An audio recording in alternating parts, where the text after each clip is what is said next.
말씀으로 역사하신 하나님께 감사드립니다. 말씀 속에 담긴 주님 심정을 느끼게 하시고 내 마음을 주님 마음으로 채워주소서. 주님 마음에 순종하도록 성령님 인도하소서. 예수님 이름으로 기도드립니다. 아멘. 우리는 한 달 동안 시편 23편 5절 말씀, 주께서 내 온수의 목전에서 상을 차려주시고 라는 이 전반부 말씀을 가지고 은혜를 나누고 있습니다. 첫째 주일은 온수의 목전에서, 온수의 눈앞에서 라는 말씀, 지난주 둘째 주일에는 상 주시는 주님, 우리 주님이 우리에게 상을 주신다. 오늘 셋째 주일에는 탓하지 말고 상을 바라보라, 그런 말씀으로 은혜를 받고자 합니다. 여러분, 새 번역을 보면 시편 23편 5절 전반부를 이렇게 번역합니다. 주님께서는 내 온수들이 보는 앞에서 내게 잔치상을 차려주시고, 그렇게 표현되어 있어요. 온수들이 보는 그 눈앞에서 잔치상을 차려주는 거예요. 추석이 다가오니까 여러분, 특히 여자분들 상 차리는 거 지금 마음에 두고 있잖아요. 잔치상을 우리 앞에 주님께서 차려주신다는 겁니다.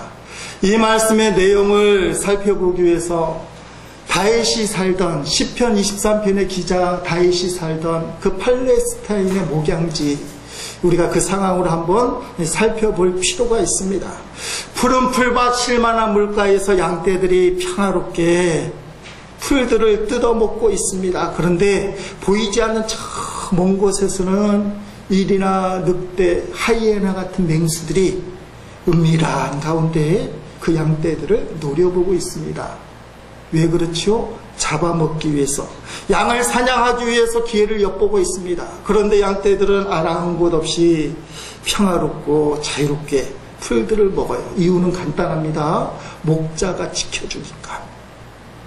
목자가 지켜주는 보호 아래서는 그 맹수들이 공격을 할 수 없어요. 그러니까 목자의 보호하심 아래 양떼들은 푸른 풀과 쉴만한 물가에서 평화를 누리고 자유함을 얻는 것입니다. 그러다가 그 푸른 풀밭에 먹을 게 떨어지면 옮겨야 되는데 옮길 때 계곡을 지날 때가 있어요. 계곡이란 어떤 곳입니까? 그 골짜기는 상당히 위험한 곳입니다. 어둡고 길이 험하니 맹수들이 양떼를 잡아먹기 위해서 절호의 기회가 주어진 곳입니다. 그래서 이 양떼들이 그 음침한 골짜기를 지날 때는 두려움이 엄습해와요.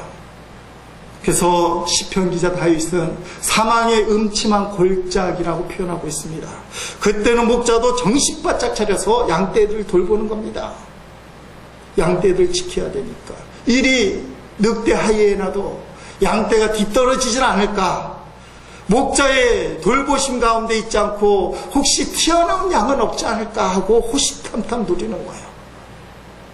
그러므로 사망의 음침한 골짜기를 지날 때 목자는 그 지팡이와 막대기로 우리를 안위해 주시지만 양들은 할 수만 있으면 목자 가까이 따라가야 되는 거예요. 목자에서 멀리 떨어지거나 무리에서 이탈이 되면 그 기회를 노리고 있는 맹수에게 어김없이 잡아먹히고 마는 거예요. 그 사망의 음침한 골짜기를 지나서 건너편에 있는 푸른 풀밭에 도착하게 되면 또다시 양들은 목자의 보호 아래 거기서 풀들에서 풀을 먹고 자유롭게 평안함을 누립니다. 그런데 맹수들은 포기하잖아요. 여러분, 시시탐탐 양떼를 노리고 있는 그 맹수, 이리 늑대 하이에나들이 양떼를 노리는 가운데서도 그 양떼들은 그 풀밭에서 풀을 먹습니다. 그 표현이 온수의 목전에서 주님께서 우리에게 상을 차려주셨다, 주님의 보호 아래 있다, 그런 말씀이에요. 주님께서는 맹수 같은 인생의 온수들, 우리를 죽이려고 달려들고 괴롭게 만드는 그 온수들 앞에서 저와 여러분에게 잔치상을 베풀어 주신다라는 것, 그 잔치상을 베풀어 주시는 주님을 바라보는 것이 곧 우리에게 주시는 축복이고 우리가 지켜야 될 그런 믿음이라는 거예요. 오늘 말씀 가운데 여러분의 상황이 어떻든지 간에 주님께서 내게 잔치상을 베풀어 주실 것이다, 거기 먹을 게 참 많아요. 그 잔치상을 바라볼 수 있기를 주의 이름으로 축복합니다. 어제 국민일보 겨자씨에 나온 이야기입니다. 부천에 처음교회라고 이름이 바뀐 것 같아요. 윤대영 목사님, 텔레비전 CTS나 많이 나오시는 그런 목사님이죠. 이분이 겨자씨에다가 글을 썼습니다. 가만히 읽어보니까 본인 이야기를 좀 쓴 것 같아요. 누구 이야기인지는 표현을 안 했지만 내용은 이렇습니다. 남편을 먼저 하늘나라로 떠나보낸 여자 전도사님이 계셨어요. 무남 동녀, 딸 하나만 바라보고 평생을 사신 분입니다. 딸이 시집가고 3살 배기 아들을 가졌는데 생사의 기로에서는 큰 병을 앓게 되었어요. 어머니 전도사의 마음이 무너집니다. 가슴을 치면서 철하기도 하고 금식을 밥 먹듯이 하지만 가슴이 먹먹하기만 했습니다. 결국 딸의 임종을 애견한 교우들이 임종 예배를 드리기 위해서 모였습니다. 그때 딸의 고개가 갑자기 왼쪽으로 이렇게 처지는 거예요. 덜컹한 어머니 전도사님이 딸의 뺨을 치면서 말합니다. 얘야 정신 차려. 저기 있는 3살밖에 아들은 어떡하라고 죽으려고 하느냐. 그래서 뺨을 막 때리는 거예요. 그러니까 이 딸이 뺨을 고개를 가운데로 드는가 싶고 또 감았던 눈을 살며시 뜨기 바라고 입가에는 살포시 미소가 띄우는 거예요. 그러면서 이 딸이 하는 말이 하나님이 계시잖아요. 하나님이 키우실 겁니다. 딸은 그 3살밖에 아들을 하나님이 키울 거라는 말을 남기고 숨을 거두고 말았습니다. 그런데 그 한마디 말이 믿음의 유언으로 자식에게 남겨졌습니다. 그 아들의 영혼에 박혔다고 표현되어 있어요. 그 아들은 어렵고 힘들고 슬플 때마다 어머니의 이 믿음의 말씀을 기억했습니다. 어머니가 나를 하나님께 맡겨잖아. 하나님이 나를 키워주시잖아. 그 이후에 어떤 여건과 어려움이 닥쳐와도 하나님이 나를 도와주실 것이야. 그 믿음으로 이겨냈다는 것입니다. 그 아들은 지금 목사가 되었답니다. 큰 교회의 목회자로서 성공적인 목회를 하고 있다고 합니다. 그 어머니의 믿음의 한마디가 일생을 승리로 이끄는 큰 힘이 되었다고 얘기합니다. 이게 윤대영 목사님 이야기인지는 모르겠어요. 큰 교회 목회하고 훌륭한 목사님 되었다고 얘기하는데, 여러분, 전도사님 어머니는 딸의 죽음 앞에서 그 생명줄 목숨줄을 잡기 위해서 3살 배기 아들을 봐라, 너는 죽을 수 없다, 그렇게 얘기했지만, 그러나 그 딸은 아들을 바라본 것이 아니고 주님을 바라본 거예요. 주님이 계시잖아요. 주님이 키워주실 것입니다. 죽음이 끝이라고 생각하는 세상 사람들은 이해할 수가 없는 그런 이야기일 거예요. 전도사 어머니의 마음도 우리가 이해할 수 있습니다. 그러나 이 딸은 죽음이라는 원수 앞에서 굴하지 않았어. 포기하지 않았어. 낙심하지 않았어. 끝까지 주님을 신뢰한 것입니다. 주님이 살아계시잖아. 주님이 우리 아들을 책임져 주실 거예요.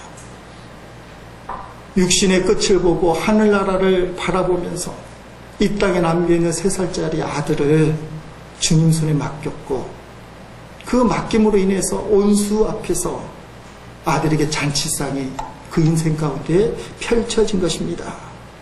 사랑하는 성도 여러분, 하나님께서 온수들 앞에서 잔치상을 베풀어 주는 경우가 성경에는 많이 나오고 있어요.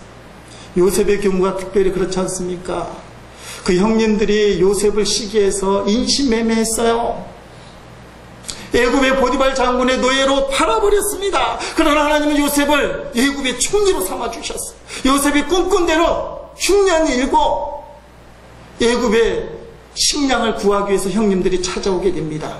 그리고는 무릎을 꿇고 절하게 만들었어요. 여러분, 자기를 인신매매, 처음에는 죽이려고 했지만 죽이지 못하고 인신매매한 온수인 형님들이 요셉에게 절을 했을 때 그게 온수 앞에서 잔치상을 베풀어 주시는 주님.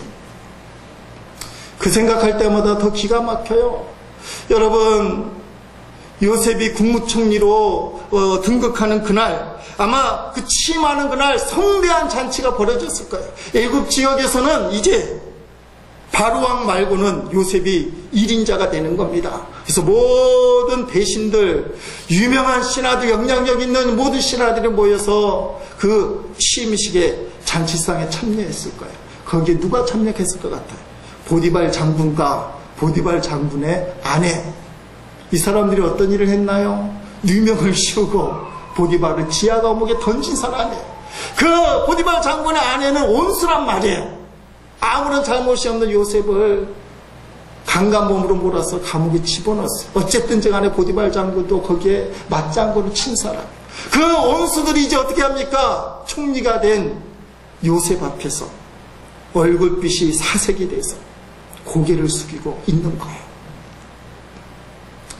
기가 막히지 않습니까?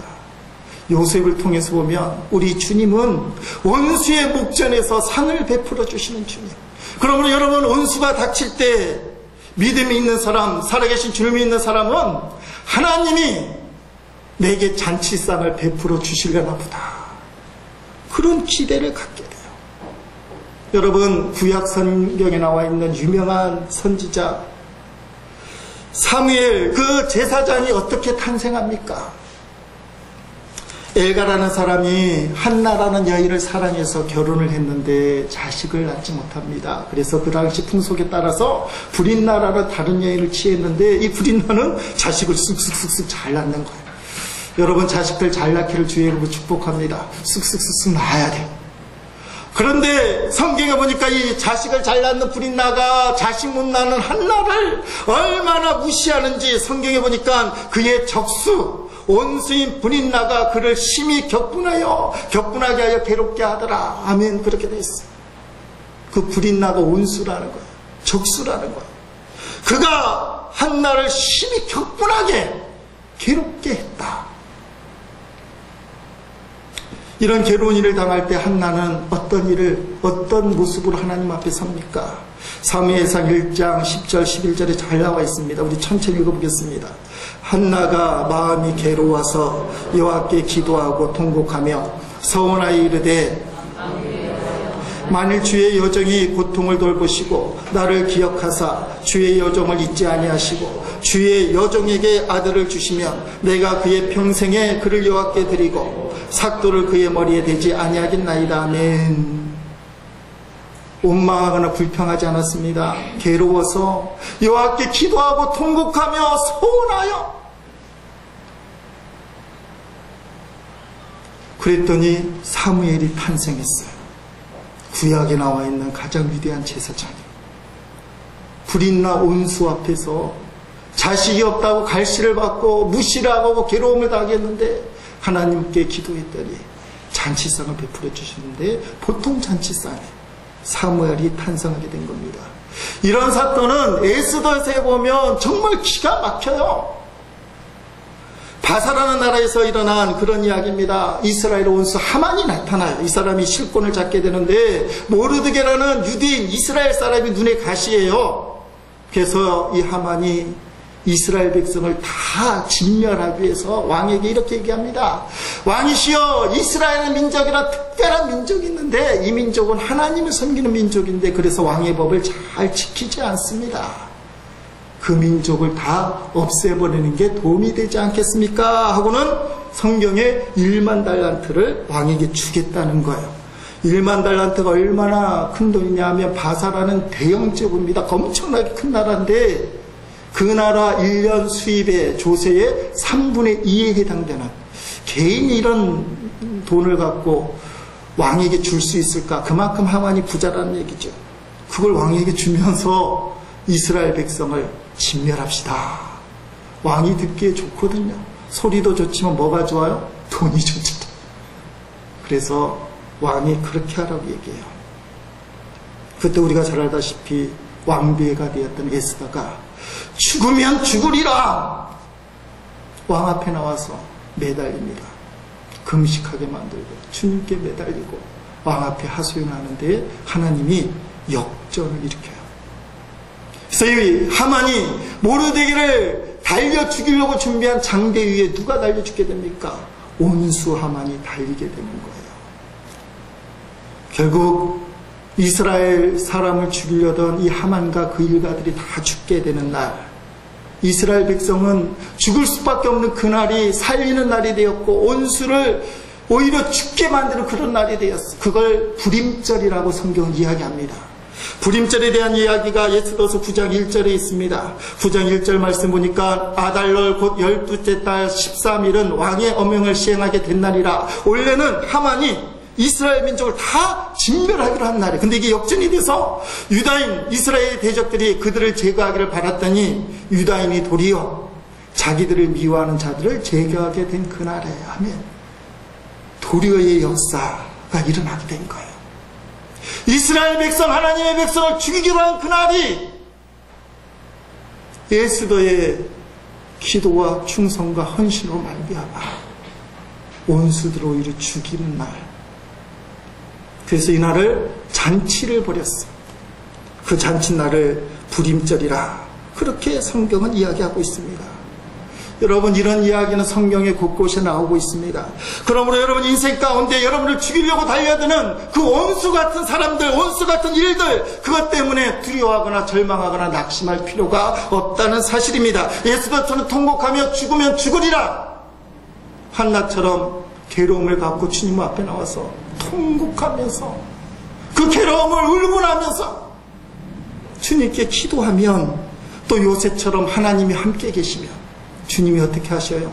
원수의 목전에서 잔치상을 베풀어 주실 줄로 믿습니다. 그 마음을 우리가 품는 거예요. 내 인생이 괴롭습니다. 질병 때문에 괴롭고, 자식 때문에 괴롭고, 사업 때문에 괴롭고, 물질 때문에 괴롭고, 사람 때문에 괴롭습니다. 근데 그것만 보면 소망이 없어요. 근데 우리에게는 믿음이 있어요. 예수 그리스도께서 그 원수들 이길 수 있는 능력을 주신다는 겁니다. 여러분, 인생의 원수 앞에서 분명히 해야 할 것이 있는데 따라합시다. 탓하지 말라. 이게 중요해요. 탓하지 말라. 성경에 보면 탓하는 사람 치고 잘된 사람이 없습니다. 탓하는 대신에 우리 하나님의 섭리와 주권을 바라볼 때에 주님은 그에게 잔치상을 베풀어 주시며, 이스라엘과 블레셋이 전쟁할 때에 골리앗 앞에서 이스라엘 군대는 아무런 힘을 쓸 수가 없었어요. 2주일 전에 나눈 말씀이 사무엘하 17장에 나와 있는 말씀. 블레셋의 2m 90이 넘는 골리앗 거인이 이스라엘 군대를 향하여 모욕을 줬다고 그래요. 성경 모욕을 줬다고 얘기했지만 전쟁터에 점잖게 모욕할 사람이 어디 있겠습니까? 육두문자를 쓰면서 쌍욕을 막 해대는 거예요. 하나님을 욕하고 이스라엘 군대를 욕해도 사울 왕부터 준비된 정예 군대, 장군들, 그 모든 군사들이 꼼짝 못해요. 왜냐하면 골리앗이 너무 두려운 거예요. 누가 골리앗을 이길 수 있겠는가? 사람만 바라보는 겁니다. 그때 전쟁터에 아버지의 신부로운 다윗이 그 골리앗을 바라보게 되는 거예요. 자기가 누군데 하나님을 욕하고 하나님의 군대를 모욕하는가? 이 말 뒷면에는 왜 당신들은 가만히 있는가? 다윗은 골리앗을 보지 않고, 제가 뭐라 그랬어요? 골리앗 뒤에 있는 하나님을 본 거예요. 하나님의 이름을 본 거예요. 그런데 여러분, 거기 보니까, 성경에 보니까 다윗은 하나님을 바라봤지만 그의 큰형님 엘리압이 군대에 가 있었어요. 다윗의 나이가 얼마나 어렸는지 성경에 기록되지 않았지만 8형제 중에 막내인데 위로 3형님이 군대에 참전하고 있어요. 그러니까 군대 가지 못하는 5 남아있는 형제 중에 막내라 이 말이에요. 군대에 가 있는 큰형님 엘리압이 다윗을 보고 뭐라고 얘기합니까? 사무엘상 17장 28절 말씀 천천히 읽어보겠습니다. 큰형 엘리압이 다윗이 사람들에게 하는 말을 들은지라 그가 다윗에게 노를 바라 이르되 네가 어찌하여 이리로 내려왔느냐? 들에 있는 양들을 누구에게 맡겼느냐? 나는 내 교만과 내 마음의 완악함을 아노니 네가 전쟁을 구경하러 왔도다. 아멘. 여러분, 엘리압 큰형님의 눈길이 그 다윗을 통한 일하신 하나님께 있는 게 아니에요. 사람에게 집중하고 있는 거예요. 그의 약점을 이야기하는 겁니다. 너가 뭐하러 여기 왔느냐? 너는 교만하고 너의 마음이 완악하다. 너 잘난 척하려고 오지 않았느냐? 그런데 다윗의 반응이 남달라요. 다윗이 여러분 알다시피 배짱 있는 사람이, 골리앗 앞에 서 있는 그 꼬마가 배짱 있고 할 말 하는 사람, 성경에 보니까 할 말 하는 사람으로 나와 있어요. 근데 이 상황에서 다윗은 어떻게 반응합니까?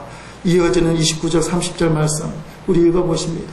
다윗이 이르되 내가 무엇을 행했나이까? 어찌 이유가 없으리까 하고 돌아서서 다른 사람을 향하여 정가같이 말하며 백성에게 정가같이 대답하니라. 아멘. 다윗이 이런 제할배에 꼬리를 내리고 말아요. 그냥 엘리압에게서 고개를 숙인 것도 있지만 지금 이 엘리압과 다윗의 대화를 누가 보고 있어요? 온수 골리앗이 보고 있어요. 만약에 온수 앞에서 다윗과 엘리압이 싸운다면 제일 기뻐할 게 온수 골리앗이에요. 다윗은 온수가 기뻐할 일을 하지 않습니다. 온수가 춤출 일을 하지 않아요. 내분에 휩싸이지 않아요.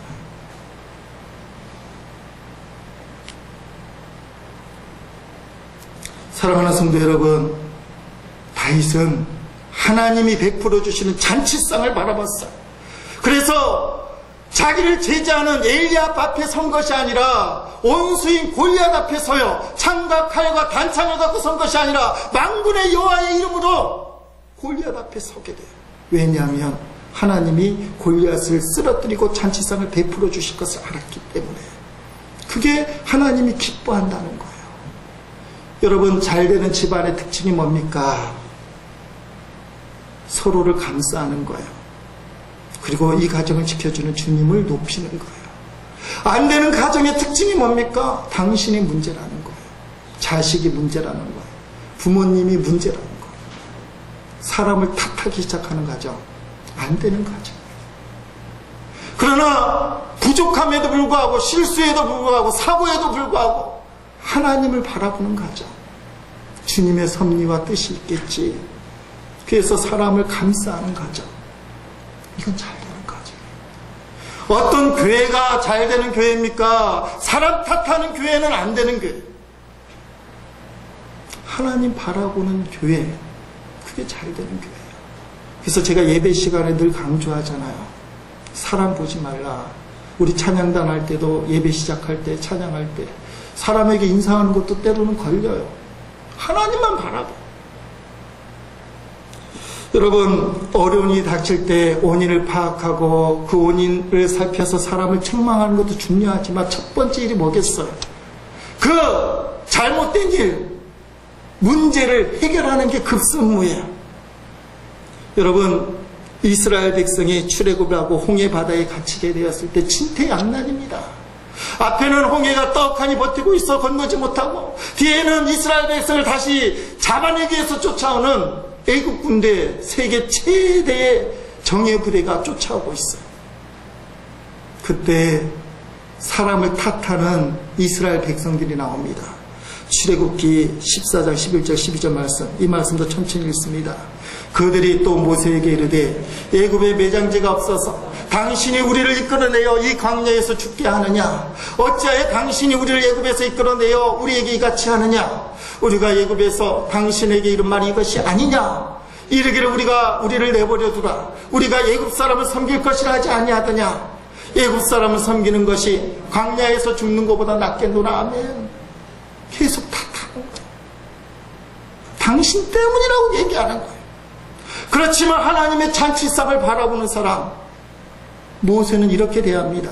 13절 14절 이어지는 말씀 읽어봅니다.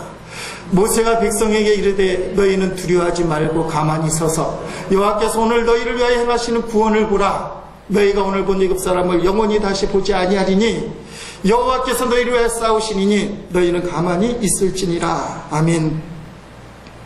여러분, 남을 탓하려면 차라리 가만히 있으라는 거예요.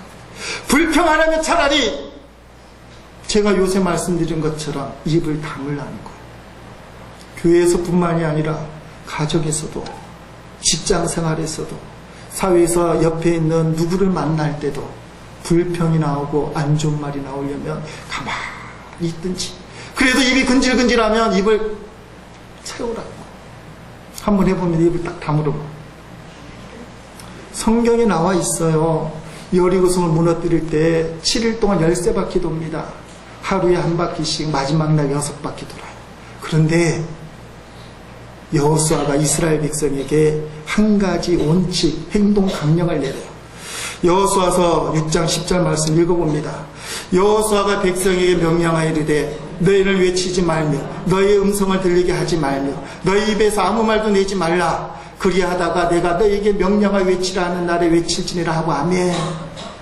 13바퀴 도는데 입을 다물고 그냥 시키는 대로 하라는 거예요. 사람의 본능이 어떤 겁니까? 말을 하다 보면 실수하게 되는데 그 실수를 통해서 마귀가 틈타는 거예요. 자, 김집사님, 이집사님이 여리고성을 돕니다. 첫째 날은 아무 말 없이 돌았는데 두 번째 날 김집사님이 하나님이 역사하겠지? 이집사 그래 역사할 거야. 진짜 역사할 거야. 역사하지. 할렐루야. 주님을 찬양합니다. 아, 배가 고픈데 왜 배가 고프지? 하나님 여리고성 무너뜨리신 하나님인데 이 배고픈 것 해결을 해주지 않을까? 글쎄 왜 배가 고플까? 갑자기 의심이 생기기 시작하더니 그 긍정적인 김집사님, 이집사님 하나님이 정말 하실까? 거기까지 조금씩 진전이 되는 거예요. 성령이 충만하고 하나님 앞에 완전히 사로잡힌 사람이 말하면 생명의 역사가 일어나요. 그런데 그 생명의 역사가 사라지는 순간 인간의 본능에서는 반드시 부정적인 말, 불평의 말이 나온다. 그러므로 여호수아가 선택한 길이 뭐냐? 차라리 입을 다물라. 따라합시다. 좋은 말도 하지 마라. 그렇게 여리고성 돌 때만 일주일 동안 말하지 말라가 아니고 주의 일을 감당할 때만 좋은 말도 하지 마라. 인간의 머리에서 나오는 좋은 말, 그걸 긍정한다고 하는 말도 결국은 틈을 보여서 하나님 역사를 가름합니다. 여러분이 작정하고 자식을 사랑한다면, 그리고 자식에게 정말 충고를 하고 싶고 양육 훈계를 하고 싶으면 주의 말씀만 딱 전해야 된다는 거예요. 사람의 말 하면 안 된다. 특별히 주의 몸된 교회 일을 감당할 때 말입니다. 기도하지 않고 성령의 인도함을 받지 않고 인간적으로 좋은 말이라 하는 거 무너져 내려요. 제가 목회를 하다 보면 그런 경험을 많이 합니다. 인간적으로 머리가 잘 돌아가요. 교회에서 프로그램도 제시를 잘해요. 그래서 이런 거 하겠다고 하면 좋아 보여요. 근데 그분 오래 가지 않아요. 왜 그렇습니까? 인간적인 게 앞서가니까 그래요. 주님 그거 안 받으시는 거예요. 사랑하는 성도 여러분, 말을 안 할 수는 없지만 남을 탓하는 말, 사람을 향한 말은 금해야 된다는 거예요. 차라리 가만히 있고 입을 다물라는 거예요. 누굴 바라봐야 됩니까? 하나님 바라봐요. 하나님을 향해 기도하라는 거예요. 사람 보고 답답하면 사람에게 직성이 풀리게 말하지 말고 그 사람을 가슴에 탁 품고 하나님을 향해서 기도하라는 거예요. 솔직히 교인들끼리 말한다고 안 듣잖아요. 깨놓고 얘기하면 자식도 부모 말 안 듣는 세대잖아요. 말한다고 바뀔 것 같으면 옛날에 다 바뀌었잖아요. 그 우리 힘으로 안 돼요. 그러므로 그걸 그 사람을 가슴에 품고 하나님 앞에 기도하라. 그게 방법이라는 겁니다. 그때 우리를 답답하게 하는 그 고난과 고통, 그게 변해서 하나님이 잔치상으로 바꿔준다. 어떤 여집사님 이야기입니다. 남편이 조금 이게 사나운 분이에요. 술 먹고 집에 들어오면 부인을 욕하고 때리고 몹쓸게 괴롭히는 분이에요.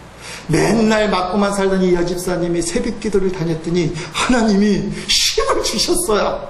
그래서 새벽기도 갔다 오더니 그전에는 죽이려고 하면 아이고 나 죽는구나 했더니 어느 날 남편이 달려드니까 너 죽고 나 죽자 하고는 새벽기도 갔다 온 이후로 남편하고 싸웠어요. 요새 맞는 남편이 많잖아요. 남편이 주워 터지는 겁니다. 그다음부터 이 여자 집사님이 이게 있는 거예요. 새벽기도 열심히 다녔더니 하나님이 은혜를 주셔서 내가 드디어 남편의 그 폭압에서 해방되었다. 해방되었네. 그래서 술 먹고 남자는 참 답답한 게 지는 줄 알면서도 덤비잖아요. 덤빌 때마다 맞아 터지는 거예요. 그런데 이 여자 집사님이 예수님을 진짜 체험했어요. 십자가에서 자기가 죽은 걸 보게 됐어요. 내가 내 직성 풀린다고 남편을 때리는 게 주의 뜻이 아니구나. 나는 그걸 기뻐했는데 이게 오히려 남편을 갈갈이 찢고 오난을 맺는 일이구나. 그걸 느꼈어요. 그래서 어느 날 남편이 또 덤비는 겁니다. 옛날 같으면 나 죽여, 나 죽여, 나 죽고 너 죽자 하고는 같이 달려들어서 남편을 주워 팰 텐데 이 부인이 갑자기 주여 맞으면서, 그러니까 남편이 탁 때리는데 주여, 그러니까 남편이 헷갈리는 거야. 이게 내가 때리는 게 내 옆에 있는지 혹시 주님인지. 만약에 주님을 때리면 어떡해요? 교회는 안 드리지만 아마 주님에게 크게 혼날 거라는 생각, 이게 뭔가 경거망동한다는 생각이 들어서 때리는 것을 멈췄어. 그랬더니 여자 집사님이 여보 얘기하는데, 여보라는 말이 이전하고 그 살기 있고 덤비려는 그런 말이 아니에요. 여보 하는데 사랑이 깃들어 있는 말을 하는 거예요. 그래서 남편이 이렇게 받습니다. 그때 여자 집사님 하는 말씀이, 여보 난 안 미쳤어. 당신이 나를 때리는데 불쌍하다는 생각이 들어. 여보 나를 때려서 시원하다면 더 때려. 남편 집사가 보기에는 이게 미쳤건데 본인이 안 미쳤다고 하는 거예요. 그러니까 더 때리라고 하는데 더 때릴 수가 없잖아요. 이게 뭐 주고받아야 싸움이 진행되는데 여보 때리고 싶으면 더 때려. 뭐 그러니까 그만둬. 그래서 여자 집사님 때리려면 더 때려. 결국은 이 남편이 처음으로 한마디 했어. 에이 미안해. 그만해. 미안해. 없던 걸래. 미안해. 그리고 한 달 후에 이분이 교회를 나오기 시작했다는 거예요. 여러분, 원수 남편만 보면 감정만 나와요. 근데 십자가를 경험한 사람은 주를 보게 되면 태도가 달라져요. 여러분이 대하는 교인들, 가족들, 사회 나가면 이웃들을 향해서 십자가를 보게 되면 다르게 대한다는 거예요. 그러면 그때부터 주님께서 우리에게 잔치상을 베풀어 주신다는 사실입니다. 여러분, 기독교 최초의 순교자 스데반, 예수님 믿는 믿음 때문에 원수들에게 돌 맞아 죽는 그 스데반이 하늘을 향하여 주님 내 영혼을 받으옵소서. 주여 저들의 죄를 저들에게 돌리지 마옵소서. 지금 자기를 향해서 돌을 던지며 죽이려는 원수를 향해서 저들의 죄를 돌리지 마십시오. 그렇게 기도했어요. 왜 그런 줄 아십니까? 이 땅의 삶은 돌 맞아 죽는 삶이지만 천국에서 잔치상이 벌어지는 것을 봤어요. 사도행전에 나오는 말씀 7장 55절 56절 말씀 우리 같이 읽습니다. 스데반이 성령 충만하여 하늘을 우러러 주목하여 하나님의 영광과 및 예수께서 하나님 우편에 서신 것을 보고 말하되 보라 하늘이 열리고 인자가 하나님 우편에 서신 것을 보노라. 아멘. 자기를 죽이려고 달려드는 돌 던지려는 그 원수들을 보면 이 말이 안 나와요. 원수를 보지 않았어. 하늘을 우러러봤어. 하나님과 하나님 우편에 계신 예수님의 영광을 봤어. 그게 천국잔치예요. 내 마음에 천국잔치가 열려있는 사람은 나를 향해 돌을 던지는 원수를 향해서 사랑을 베풀어요. 십자가의 사랑이에요. 저들의 죄를 용서해 주세요. 저들은 저가 하는 일을 모릅니다. 저들은 60밖에 없는 사람입니다. 그러나 나는 하늘 잔치, 하늘 영광을 봅니다. 내 마음에 하나님이 채워주신 잔치상에서, 십자가를 통해 내게 주신 그 잔치상에서 나는 그 원수들을 품을 수 있어요. 사랑하는 성도 여러분, 여러분을 죽이려는 골리앗이 있습니까? 또 하만이 있습니까? 건너지 못하는 홍해가 있고 쓰러뜨리지 못하는 여리고성이 있습니까? 그때 내 마음속에 있는 천국 잔치상을 볼 수 있기를 주님의 이름으로 축원드립니다. 여러분, 본능을 제어하지 못하면 우리는 분명히 안 좋은 말 할 수밖에 없어요. 처음에는 좋은 말 한다고 하지만 결국 부정적인 말, 불신앙적인 말, 그래서 결국은 안 된다는 말, 나는 겨우 이것밖에 안 된다는 말, 기껏 해봐 이 정도밖에 안 된다고 얘기하는 거예요. 그러나 내 마음에 있는 그 하늘의 잔치상, 주님이 이 원수 앞에서도 내가 믿음을 붙들고 하나님 앞에 기도하고 끝까지 인내하면 내게도 잔치상을 베풀어 주실 것이다. 그 잔치상을 품고 기도하고 무릎 꿇는 자에게 하나님 성경 말씀 그대로 우리의 삶 가운데 잔치상을 베풀어 주실 줄로 믿습니다. 탓하는 본능이 일어나기 전에 우리가 믿음을 갖고 있을 때 하나님을 찬양하십시오. 하나님께 기도하십시오. 사람 보고 원망과 불평이 터져나오기 전에 고개를 들어 하나님을 보시기 바랍니다. 주의 영광을 보시기 바랍니다. 사람 보며 탓할 수밖에 없는 게 우리의 본능이에요. 그러나 고개를 들어 내게 잔치상을 베풀어 주실 주님 바라보겠습니다. 주님께서 이 원수들 앞에서 내게 잔치상을 베풀어 주심을 믿습니다. 이런 확신 우리에게 있길 바랍니다. 하나님은 반드시 역사하십니다.